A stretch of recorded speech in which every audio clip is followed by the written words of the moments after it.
Ishlash va sayohatga ketadigan talabalarga 15 million so'mdan ssuda beriladi. 2025-yil 15-maydan Work and Travel xalqaro dasturi doirasida ishlash va sayohat qilish uchun xorijiy davlatlarga borish va kelish hamda boshqa xarajatlarni qoplash maqsadida talaba yoshlarga ssuda ajratish tartibi joriy etiladi. Shuni nazarda tutuvchi hukumat qarori 2-may kuni qabul qilindi.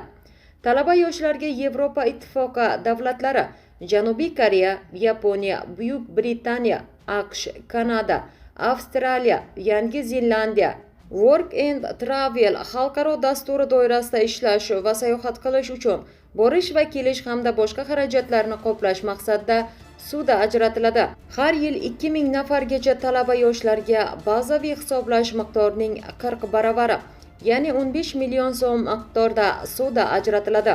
Talaba ajratilgan ssudani xorijiy davlatdan kelgandan so'ng 1 oy muddatda qaytarish majburiyatini oladi. Bir kalendar yil davomida 2000 nafar ariza beruvchiga ssuda ajratish ma'qullanadi. Shundan so'ng ariza qabul qilish to'xtatiladi. Ssuda ajratilgunga qadar, biroq ketma-ketligi bo'yicha ssuda ajratilgan ariza beruvchilardan keyin ariza topshirgan shaxslar keyingi yil uchun ro'yxatga qo'yilmaydi hamda kelgusi yilda qaytadan murojaat qiladi. Ma'lumot uchun, ssuda qaytarish sharti bilan ajratiladigan foizsiz qarz hisoblanadi.